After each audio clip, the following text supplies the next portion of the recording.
Welcome back to the A Travel Talk Show at our regular time here on Tuesday at 7 p.m.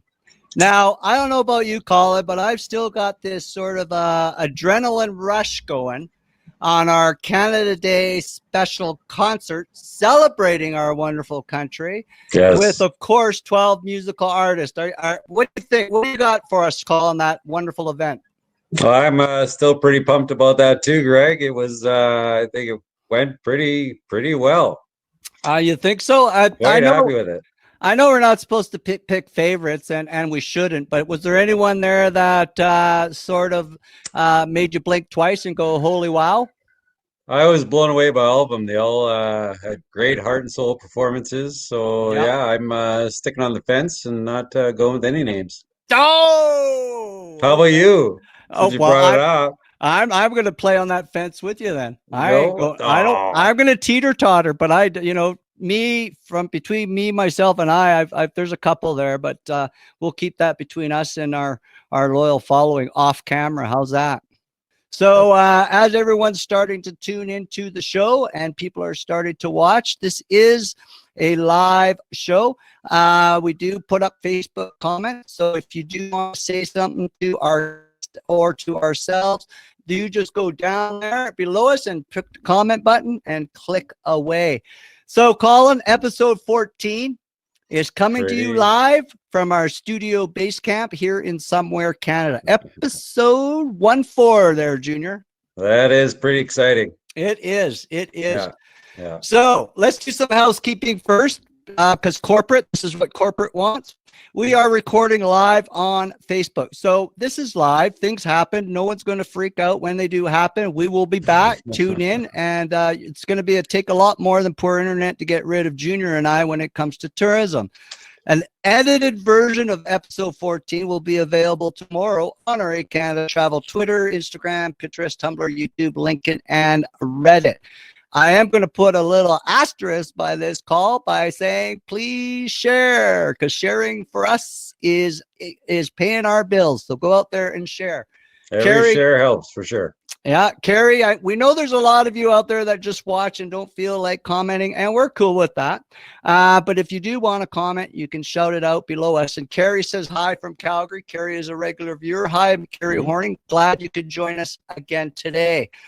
The episode will also be published on our live scrolling feed on our ehCanadaTravel.com website, which will be putting it on the front page. And we also, every month, we do a review of our episodes on our top ranked travel blog. So again, the A Travel Talk Show is a product of A Travel Marketing Group and the ehCanadaTravel.com. My name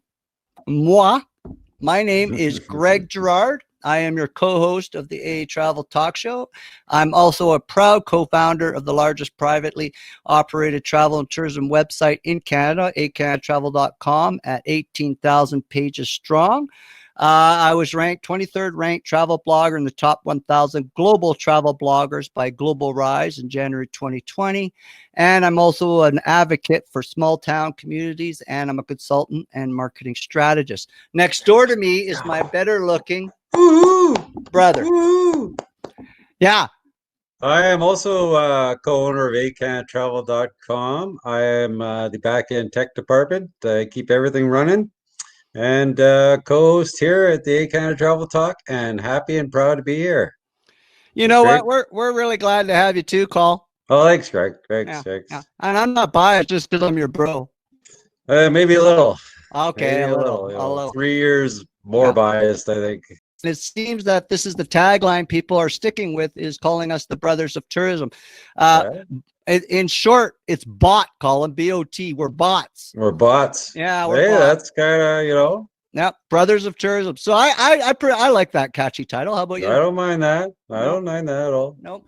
Okay, so now we're back to the regular show format from our Canada Day whoopa. So we get back to what we like to call our A agenda. The A agenda is a brief breakdown of our show today. So there's 3 parts to it. One is we talk a little about a week in tourism. So we go over some of the statistics, trends, tips, and habits that we see. Number 2 is our special guest, Colin. Joining us tonight is Amber Pa-Pow. Amber is the president of SelfDesign Learning Foundation. Amber, this is what Amber is bringing to our show call. 20 years of experience in corporate and nonprofit leadership, education, technology startups, stakeholder engagements, and government relationships. Like, holy mackerel. Yeah, this is going to be a great show. It is, and I can't wait to hear what Amber has to say, because we are the tourism source here in Canada, and we ask some tough questions. Call we're a tough crew here. Oh yeah. Well, it's going to be a good education. Like, I'm really happy to hear what she has to say. And Yep. And Maryland, Delory, Colin. Oh, you got a special hello, Colin, from Mary. oh, And our friend May Keeter, a regular viewer, glad to see you back. May Keeter, she's saying, hey, Canada. So I love it. Keep talking. The group is growing. So welcome, here's everybody. we finished the show with our old feature, Isolation Vacation. This is where we feature a certain area, activity, adventure in Canada that's pertinent to our times. And this week we will be doing, at the end of the show, a short little video about camping in Canada, because it seems during this COVID-19, Colin, campgrounds are having a record time. Yes, it's tough getting a campground anywhere around lately. I know. And it's pretty wild, some of the things that we're going to talk about before we bring Amber on, because I'm telling you, if you're not writing your tourism playbook right now, you better start, because it ain't going to be anything like it was before. And I'm not just saying that. Everybody I'm talking to, whether they're a know-it-all or a non-know-it-all, expert or non-expert, strategist or a futurist, they're all saying the same thing. We need to write a new playbook, including ourselves, including every DMO out there. So that's where I'm going to sit at. So let's get to the show here, because we want to bring our guest on. But let's talk about some of the things that our research department, because we are such a multinational corporation, we have a huge research department. You're looking at it actually on the screen. That's our research department. This week I read a really cool report. It was the Impact on Travel and Tourism Social Media COVID-19 Thematic Research Report. And just to let you know what that means in a nice, simple way, is the report is an in-depth look at the theme of social media, its impact on the travel and tourism during COVID-19, affecting supernatural organization, DMOs, airlines, lodging providers, cruise operators, and travel booking agencies. So there's a whole bunch of new trends coming. And this report was quite detailed, but here's the 3 key highlights we all seem to come up with. One, uno numero, from this very important report, is browsing time across social media platforms has dramatically increased. So if you didn't believe in social media before, you better believe in it now, because it is influencing decisions. So that's jumped dramatically. More time. And the thing is, in a previous episode, we talked about the type of searching on social media now. The difference is it used to be more of a time waster. We'd fit it in 2 minutes here, 5 minutes here, go to the bathroom break, go to the coffee. Now what's happening is it's a strategic search. Now they're going to social media to particular find out certain information. So get your social media programs together, go hard, put quality content. Number 2, user-generated content offers an unvarnished personal experience of a brand, and it will likely be heavily relied upon in future travel destinations. So they're saying, from all their research, all their reports, and all their white papers, that content marketing is it. Now, do you see what these 3 highlights are leading to? And I'll finish with the third one. Influencers hold high potential, and their value should not be underestimated. Here's why. Influencers know how to target, market, and know how to position content. Exactly. DMOs aren't very good at it, or they buy the position to the top and they get the little ad thing. So if I look at those 3 key highlights, Junior, here's what I'm saying. Hello, Experience Community Program. It's written all over it. I mean, exactly what we're doing. This national huge report, the 3 top key highlights is, we're so far ahead of the curve, it's ridiculous. Okay, so then we get into emerging trends. Now, this is all our clients out there who are holding down an accommodation, holding down a business, a tourism business, holding down a restaurant. This is key. Here is what people are saying. Here's what people are doing. Travelers are shifting to private properties instead of crowded hotels and resorts. Yeah. Right now, the booking trend is vacation rentals, campgrounds, and cottage resorts. So if you have one of those, sell physical distancing. Sell it on your site, sell it in your social media. Say your cottages are 50 feet apart. Say your vacation rental is on a 2-acre piece. Sell physical distancing. 2, many prefer driving to flying now. So right now there's about a 93% decrease in the number of air passengers. 93%. Oh, yeah. People are increasingly opting for close to home and drive to destination. So you know what market is going to see an uptick? Rental car markets. Yeah. There's another market that's going to see a little uptick when it comes through on that, right? RV rentals as well. RV rentals is another one. Yeah. Have returned to usual. And here's a really good one, Call. And again, it basically points the finger at us because this one is all about us. And here's the third one, a travel trend. Have returned to using travel. The travelers have basically gone away from booking websites only, which are non-informational, non-helping you plan. Just book a room and you're off. What's happening is, what's happening is now they've taken these booking websites. They say not enough information. You're not helping me plan my vacation. I don't know where the parks are. I don't know where the trails are. I don't know what's open and what isn't open. I don't have a list of everything else in the community. So what they've done now is they're switching all that traveler traffic is switching over to planning websites. So now when they arrive on a destination, a campground, cottage, resort, vacation home, now they're fully prepared to know where they can go, what trails are going to give them physical distancing, what parks are open, what's this, what that, what this. So again, and this ties in, Call, to our website because unlike our competitors, which are multinational corporations that take money out of our country and plop it over into their country and never give it back, we put everything, sorry, did that slip out? Oh. So the thing is with this is that with our website, we have seen an uptick in traffic by 22.7%. And that just testifies to this trend that people are using a planning website. I mean, isn't that? Yep. I mean, plan your vacation. Like you say, though, the booking sites are merely that, a quick booking site to do. You don't find anything about the area. Yep. Okay, so you want to know what the type of travelers we're seeing right now? And again, different playbook, people. I mean, if you get one thing out of this show, change your playbook. It's not the same. You got to adjust. If you're not going to make this summer tourism work, you got to get ready and start making next summer tourism or next fall or this winter's tourism. You got to get on it now. So here's the 3 things. As an industry is relentlessly transforming, businesses need to follow some of these emerging trends. 1, close to home trips and drive to destinations are key. So you need to market 250, 300 kilometers around your community, and you need to go hard on that market. You need to target that market. 2, a big uptake in multi-generational trips. So because we've been away from family for 4 months, they're seeing a huge uptick in families taking their vacation time to reunite. So they're going to go see their grandparents. They're going to go see their kids, or their kids are coming to see their parents. What's happening is you're seeing a multi-generational trips are starting to go through the roof where families are trying to get themselves together.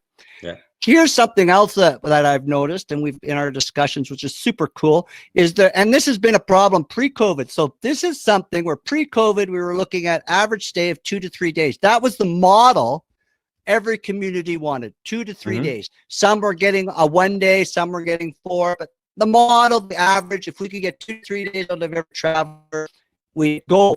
Well, what's happening because of COVID now is more and more travelers, based on a lot of these analytics that are coming through, they're booking up to 9 days now. So they're combining 2 vacations into one, or because it's not costing a lot of money for air flights, they're able to afford a 9-day trip opposed to the average 2, 3-day trip. So we're seeing a higher and a longer thing, which is great for smaller rural communities because that means they're staying in your area and doing more day trips, and they're spending money for 9 days, not 1 day, not 2 days, which is like huge. You say, if you're visiting family, 3 days ain't enough. I mean, these are missed birthdays, missed anniversaries, and Yep.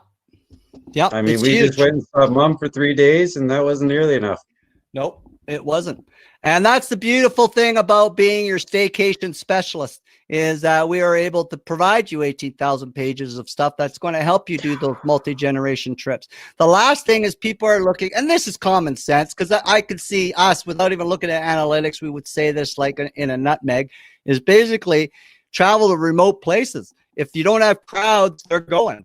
So, you know, some of the bigger destinations that are DMOs, XYZs have been plugging for the last 15 years. Vancouver, Toronto have been plugging those destinations. Those are the icon cities when people think of Canada. Well, those guys are going to pay a huge price. And now it's going to be these small guys. So again, every episode we say the next battle in tourism is on the internet. If you're a small town, you want to win some people, get on that internet, get some content going. And again, we've got this program that's doing that, right? There's no better time to take the road less traveled. I mean, it always makes for better adventure. Get off the highways. And yes. So it's time. I think it's time there, Junior. We're going to bring on our guest. Sounds good. I think she's in our green room, and I know she's at the snacks there, so we better bring her on. So what I'd like to invite you to everyone for our next guest. We're very happy to have her on the show. She's a bundle of information. Good friend of the Canada brothers is Amber Pa-Pow. Now, Amber's president of the SelfDesign Learning Foundation, and I'm going to let her talk to you about that. She's also on the board of directors for the Canadian Society of Association Executives. And this is the one thing I really like about Amber is her diverse skill set. She has 20 years of experience in corporate and nonprofit leadership, education, technology startups, stakeholder engagements, and government relations. I mean, that's pretty impressive, don't you think? Oh yeah, sounds good. Yeah. So I mean, we're pretty stoked to have Amber on the show. So I think we should bring her up and let's ask her some questions and let's learn some valuable information. Hello, Amber. Welcome to the big show. Hey, you guys. Thanks for having me here tonight. I'm so excited to be with the Bot Brothers. Like, who knew you guys? Our next merch purchase is going to be bot gear, Call. Oh, big. Yeah. Could be big. Yeah. So Amber, I really appreciate you coming on our show, and I'm really looking forward to your insight and your expertise in your specialized field. So I gave a little bit of a background, and I was hoping that maybe you could start off the show by giving our audience a little bit about who is Amber Pa-Pow and the SelfDesign Learning Foundation, a little background. Sure. So just to kind of back up a little bit, my name is Amber Pa-Pow, but I like how you say it better. It sounds like I think it's good. The punch. I think it's the punch too. I'm going to change it. I'm going to change it to that now. So I'm the president officially of Keystone Strategies, and I've worked over the years with a number of sectors, including, as you mentioned, technology, economic development, tourism, especially with a focus on rural development, and in education. So I've got a very varied background. And I currently work with a number of clients, including the SelfDesign Learning Foundation, of which I'm contracted as the president. So the SelfDesign Learning Foundation is a charitable organization in Canada. It's grown over the last 37 years to become one of the largest fully remote organizations in Canada and one of the largest K-12 online or remote schools in Canada. Just to give you perspective, throughout the year, we have approximately a contract base of 2,000 workers or remote workers. Puts us in the acronym of FROG, which is a fully remote organization. Wow, that's pretty impressive there, Miss Pa-Pow. Yeah, I like that better. It's like the Bot Brothers. I like it. I mean, if we got the Bot Brothers, you know. So Amber, that leads us in. So that you've got this heavy background into this massive foundation that you are, as I know from previous conversations, you're heavily involved in. But again, there's so much information coming to the forefront right now, Amber. It's funny. It's such a different world we're playing in. So there's this Messesgar, this Morissette, and this Dang report that came out. And it just came out a couple of weeks ago, and examine how the feasibility of working from home varies among families with different earning profiles and levels of educational attainment. In the report, it indicates that 40% of Canadians work in jobs that could be performed at home, XYZ us. So in your view, Amber, how has COVID-19 changed the corporate environment that's out there? You know what? It is a great question. But before we start though, I just sort of wanted to preface by acknowledging we are having a conversation of COVID, and a lot of the questions are going to be focused on opportunities. So I just want to preface it by just acknowledging that this has been a devastating disease across the world. And that, my thoughts and prayers are out with people who have suffered through this or have loved ones that have. And I just wanted to preface that before we start talking about opportunities that arise, with COVID. So, but in regard to your question, and as we look around us and we look towards the future, COVID has had an extremely profound effect on everything from how we work to how we learn to how we consume and, of course, how we live. And I think this impact will continue well into the future. And it's going to create, what's been referred to as the new normal until finally it becomes the normal. Mm-hmm. So, like in regard to, COVID and the effect that it's had on the work and corporate environment, when people have asked me, it's been a forcible change.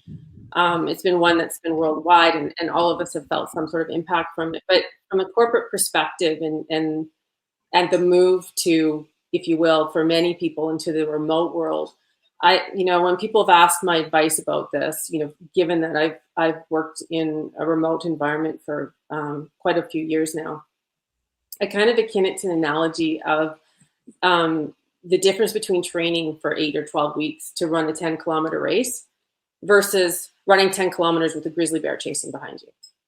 In 8 weeks to get a foundation, physically fit, you've got your mental state, you're excited, you've got the support from family. And so the experience is actually fulfilling. It might be hard, but it's fulfilling. And at the end, there's a satisfying experience where there's a likelihood you're going to want to continue to run and maybe do another race.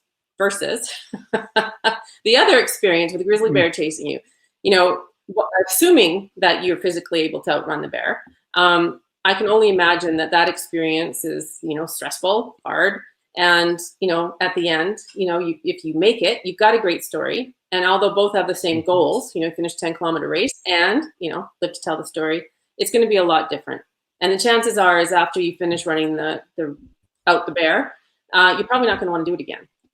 And so, what we've seen is like a lot of this has been carried on in the exact same experience of people have had working remotely or moving to remote working space. And that includes like even in the education sector as well, and the difference between working in remote and in brick and mortar are significant. You guys know that because you guys work remotely. So, and you've both been in both places.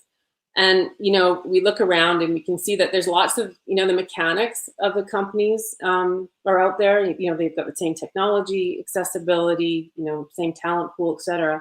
And again, that doesn't matter what sector you're in, whether that's education or whether that's tourism or whatever. A lot of the mechanics were the same. But what we see is that even though some organizations felt they were flexible enough to move, they weren't agile enough to make that change, at least successfully.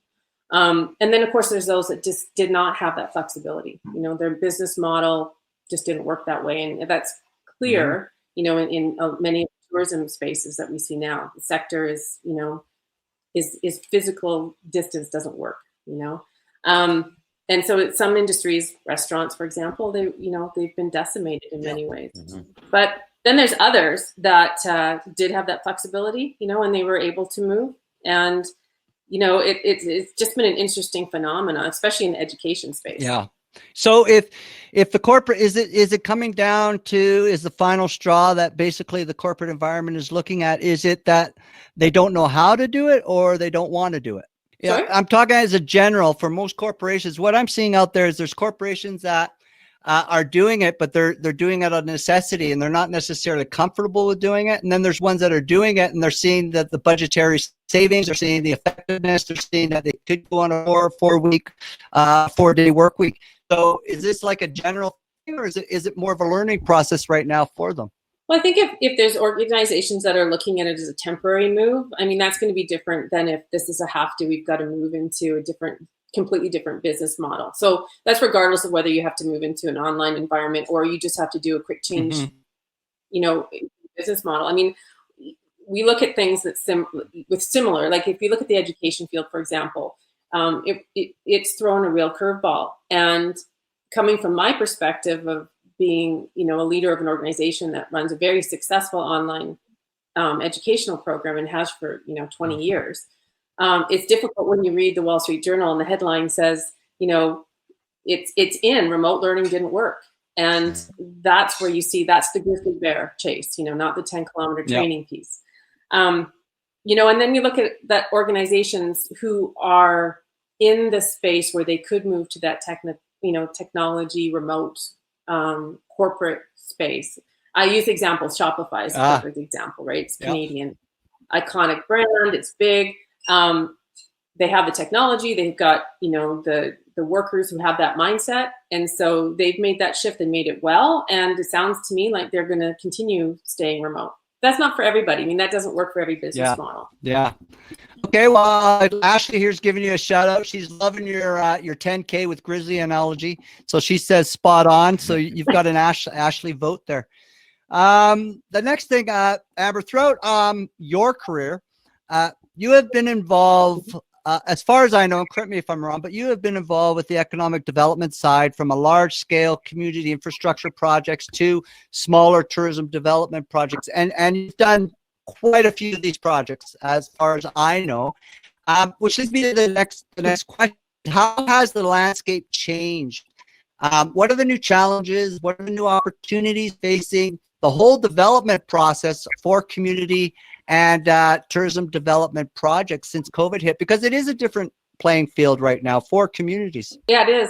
And it's really interesting. I was reading a little bit about Carnival Cruise, well, cruises in general, and that industry. And you'd think of all the industries out there, especially in tourism, that the leader of one of the largest cruise lines would be feeling a little bit dismal maybe at the moment. But what was interesting to me is the president he said, I'm just going to read it here, so I'm looking down. He said, travel and tourism will grow, not by reverting to what was, but by adjusting to a world where activities and everything we do in the world will have changed. Interesting.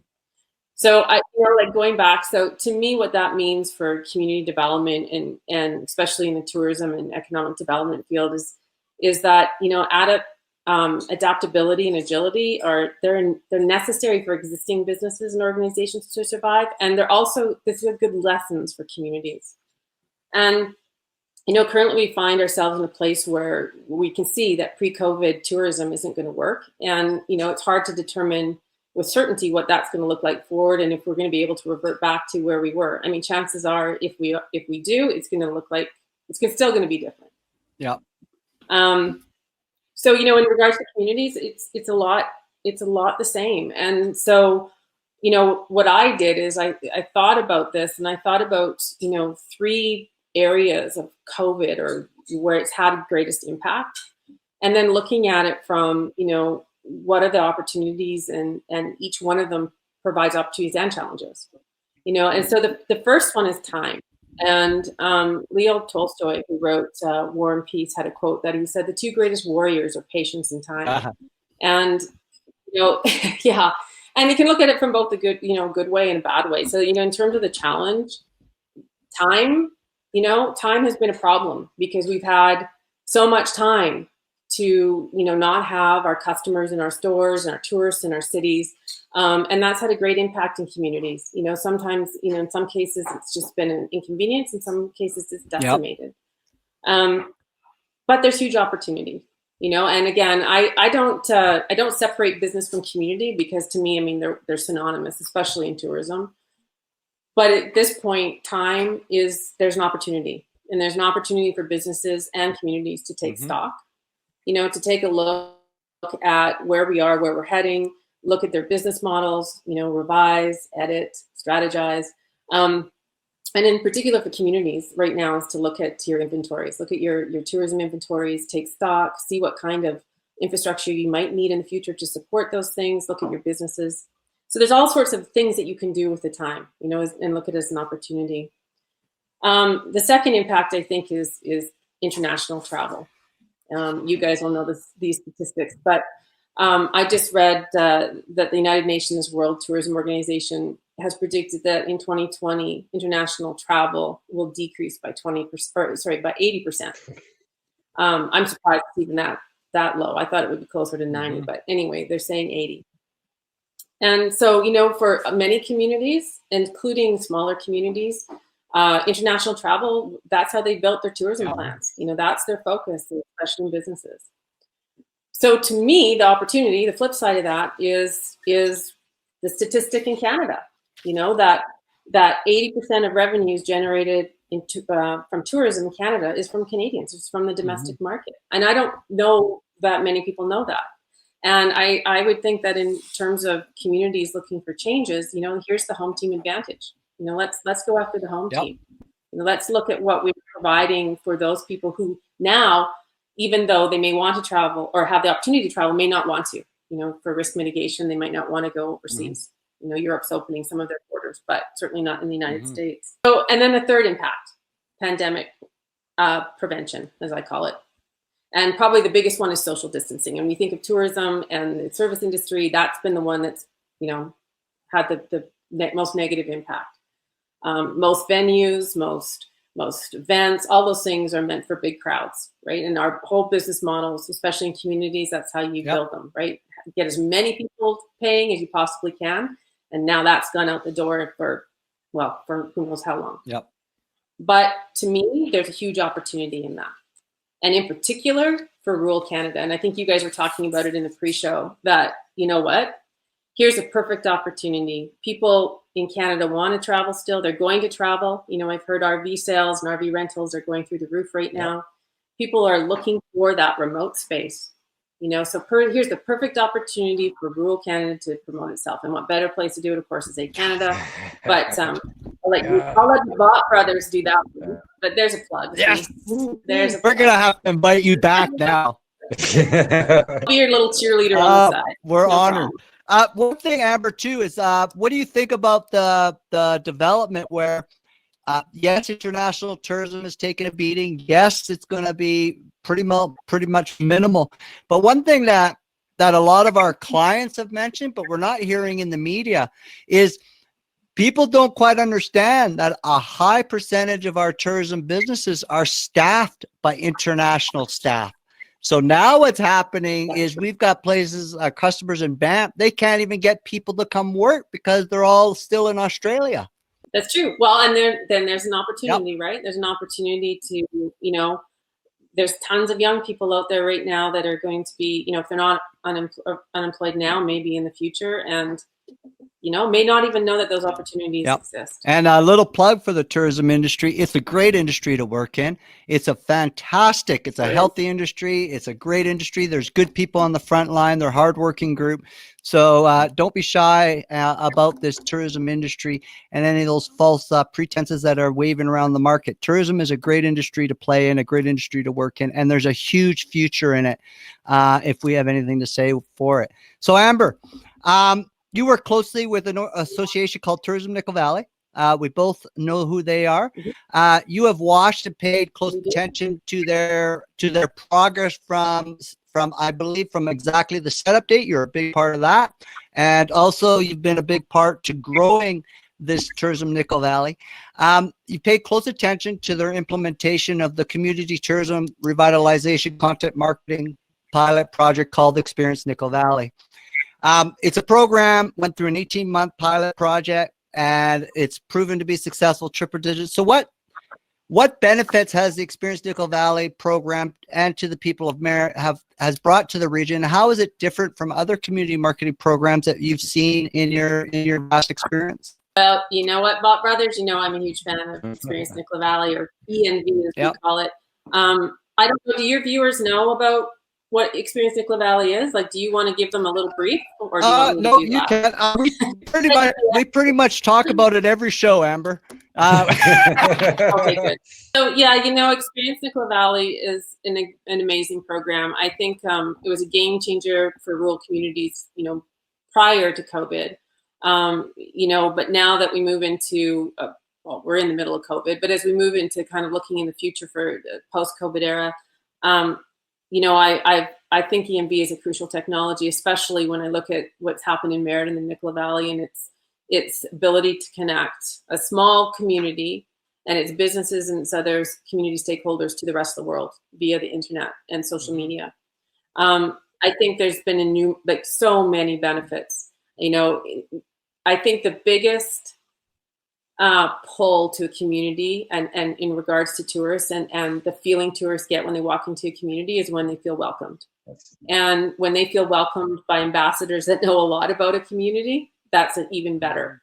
And that's what EMV has done. It's opened up the world to a small community. It's a great community. It's got amazing tourist potential. And right now, obviously, it has great tourist attractions, even open now in terms of, the Canadian Country Music Hall of Fame. It's got the camping. It's got the lakes a day for as long as you stay. I love that quote. So there's lots of things happening in ENV, but I guess in addition to providing businesses with, tools, and not just businesses, but not-for-profits and tourist providers with all the tools that they need to easily, inexpensively reach these big, broad audiences that they'd never actually have an opportunity to do otherwise, is that, people love stories. Yes. And right now, especially feel-good, happy, positive, future-sense stories, when we're working in a world where everything seems like doom and gloom, and every time you open a newspaper, the tourism sector's failing and blah blah blah. But you've got a community and a group of people who are telling amazingly fun, good, warm, happy stories. Yeah. So I think that's the biggest difference between what I've seen out there for social media marketing and the Experience Community program. Mm-hmm. And then lastly, this is important to me just in regards to my background in skills training and developing a skilled workforce, is that this program teaches really important transferable skills to community members, to businesses, et cetera, to learn how to promote, but not just that, not market, but also market on social media and use the internet to their advantage. And I think, what COVID's taught us, if anything, if people using the internet, as you guys were saying in the pre-show, to explore things, it's become a virtual exploration experience. It's not just finding information, right? They want to experience something, of course, and that's where you get the experience community. So I think there's a whole bunch of different differentiation between that and other marketing websites for sure. I can say we're very proud of the program. I've never been more happier with the group we have right now, and putting kudos out to the Experience Nicola Valley bloggers and the people who did the groundwork for the Canada Day concert. They put that together in 10 days, and that is pretty impressive. 12 country music artists, an hour and a half show. And they went out and got 50 testimonials from around the community, wishing everyone a happy birthday from nonprofit. Yeah, that's what everyone's talking about too. Is half of the conversations are out there is talking about, oh, look at, there's this guy on there saying happy Canada Day. So hats off to them. Yeah, we're biased. We think it's the best thing since sliced bread. But like you, we've seen a lot of programs, and I think it was you, Amber, that one time said, and it's stuck in my head. I believe you said one time that the program is a great way for the division between urban and rural divide. So it's sort of bridging that gap between urban, because all the programs out there are urban. They're all built for big cities. There's nothing there for small cities. And I think I wrote it down, or you sent in a quote and you said that the program bridges that gap. And I thought that was a very nice way of putting it, a perfect way of putting it. Yeah, it definitely does. There's always, at least it seems, maybe the grass is greener on the other side, but it seems to us that working in the rural field that there's always funding and resources available for big urban centers who already have an advantage. And, this ENV gives that advantage, or at least, like I said, it bridges that gap. Yeah. So it provides, again, easy access to resources and to the world, and that's something that is priceless. For communities. In June 24, just recently, and I'm a big follower of Stats Canada because I think that's a good sort of a baseline for setting any type of conclusions or analytics. They came out with a report, and in it, the unemployment rate, and they came out with they basically summarize the industry where we are at June 24th. Excuse me. And the employment rate at that time was 13.7. Household spending dropped by 2.3%. Retail sales fell by 26.4%, reflecting storefront closures across the country at a large, massive scale.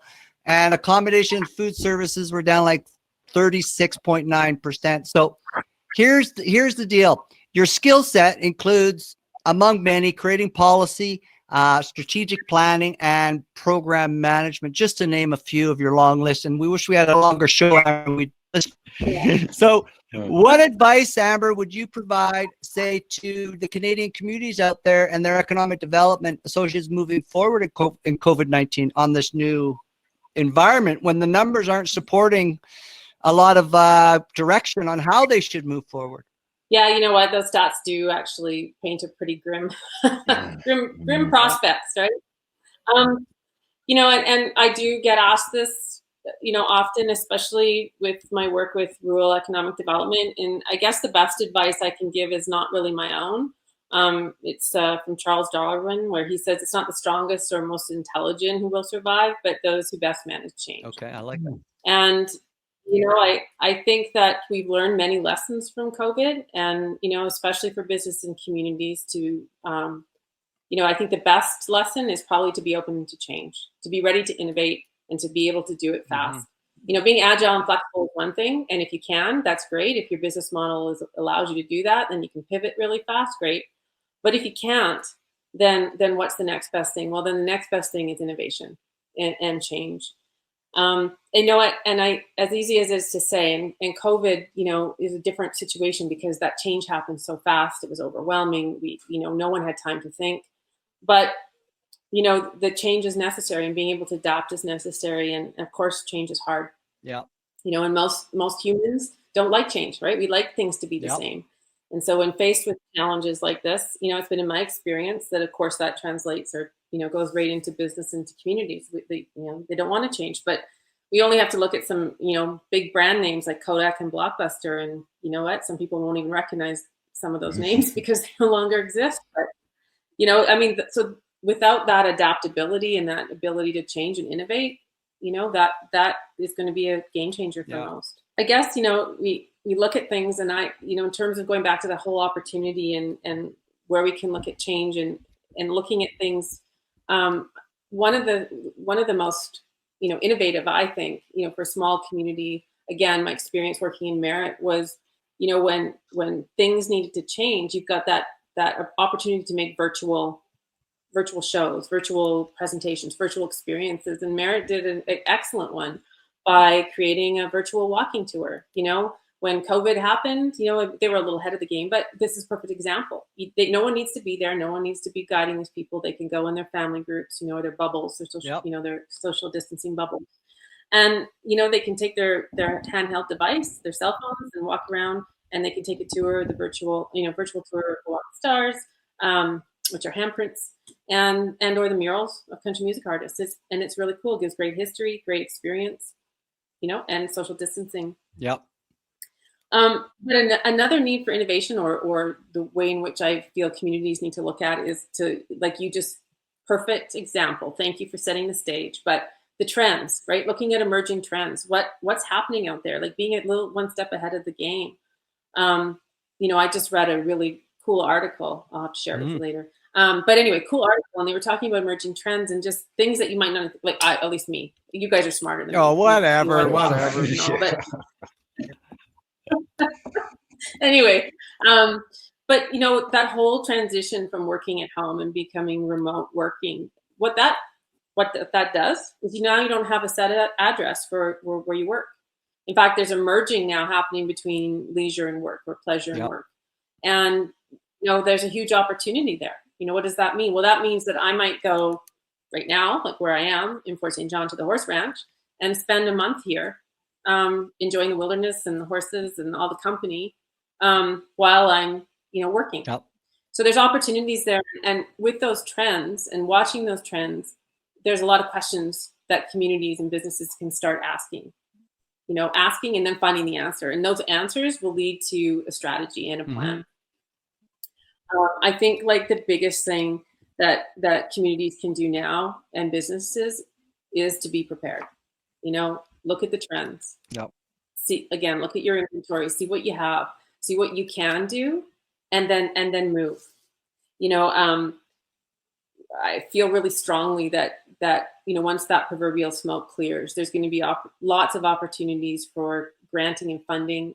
Governments are going to come to bat once the whole survival mode is laid to rest, and they're going to have some funding for infrastructure planning and for infrastructure building.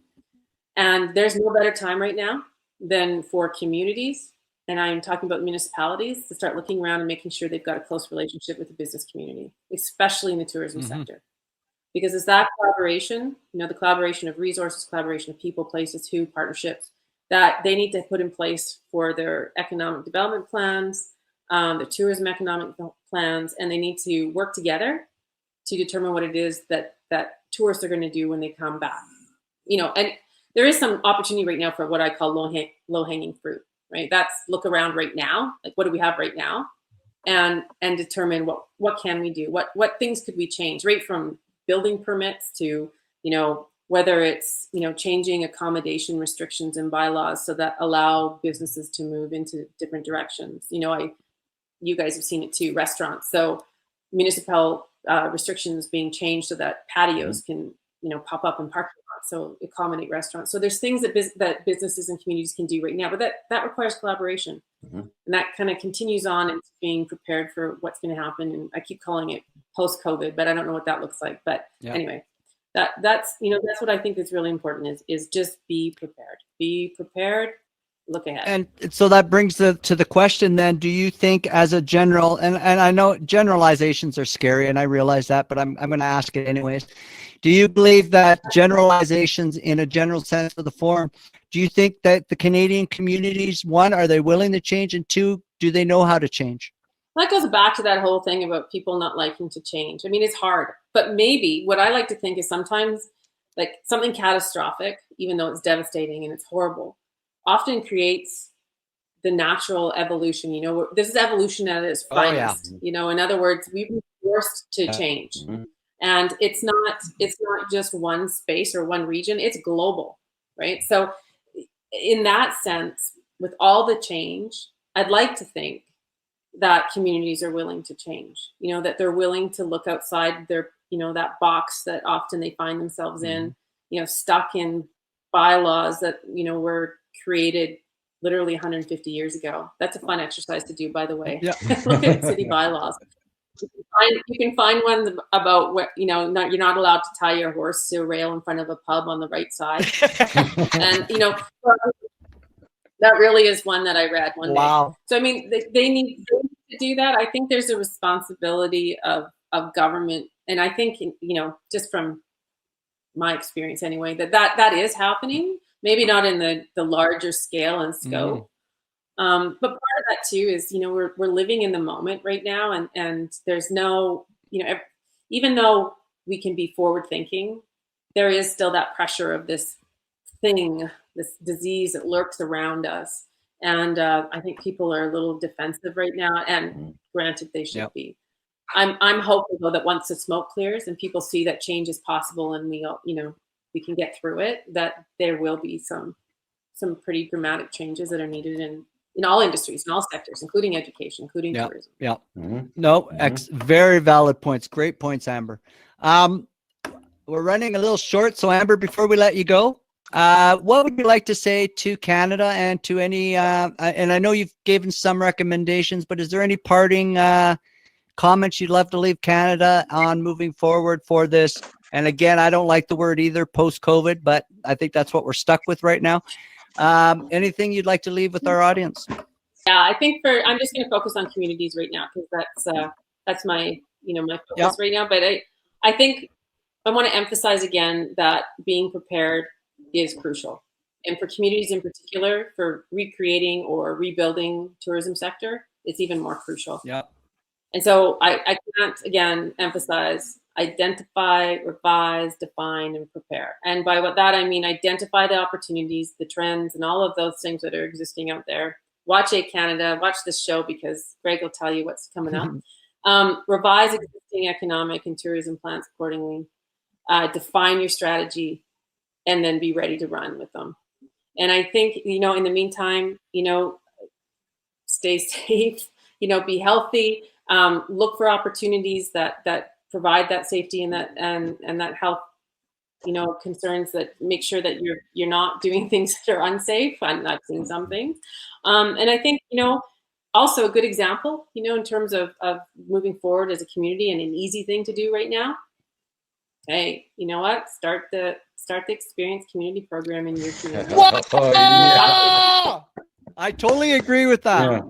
I'm gonna be on this. I'm going to be like a permanent fixture on this I show. like this know girl. that. I think, hey, Colin, I think you're out. Amber's in. Yeah, no doubt. No doubt. Doing an awesome job. The cap for sure. Okay, Yes, Amber.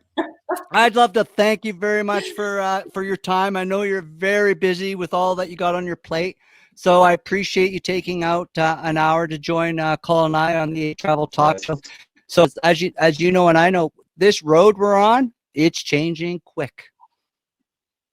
It sure is. And thanks, guys. It was a pleasure. I love talking to you guys anytime, even virtually. Pleasure having you.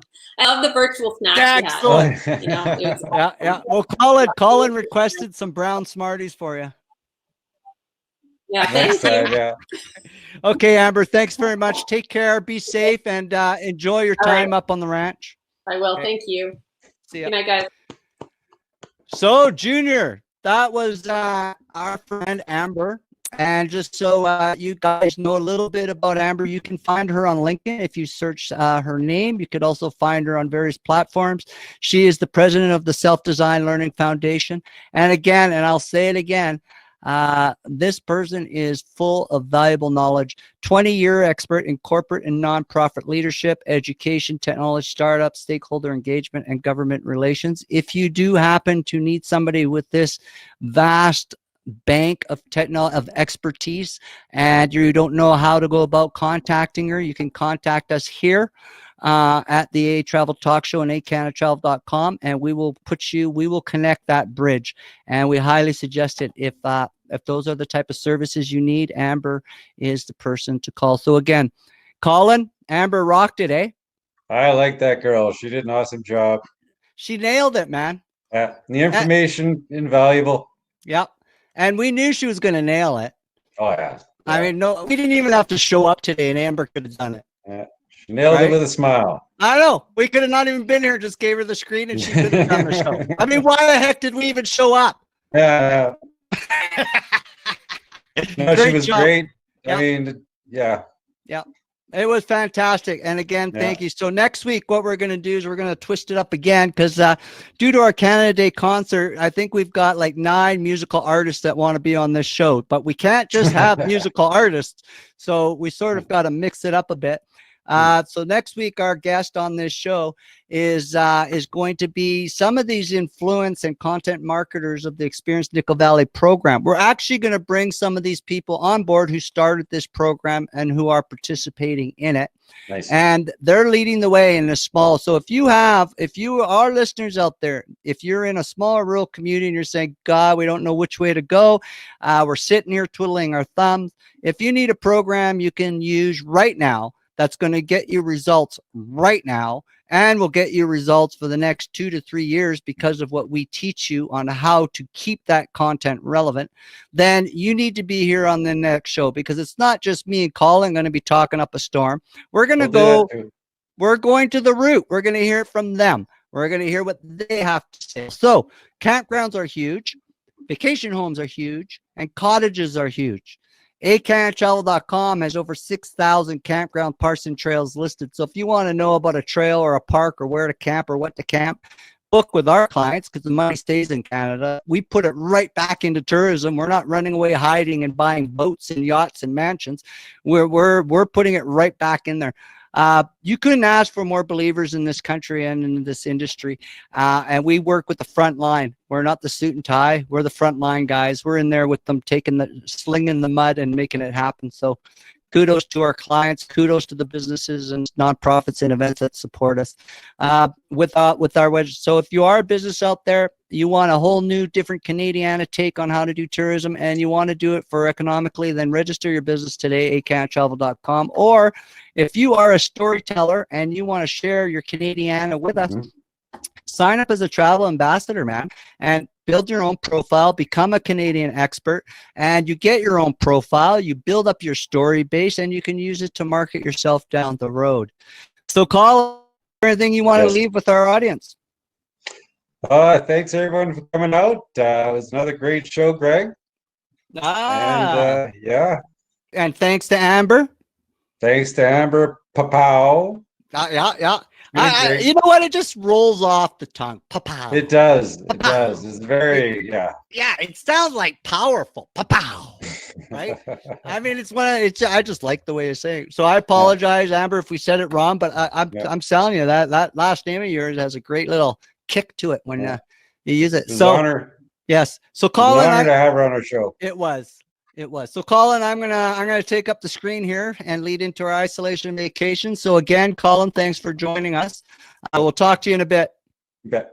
So again, that is the ehCanada. So I'd like to thank you all again for joining the ehCanada Travel Talk Show, product of ehCanadaTravel.com.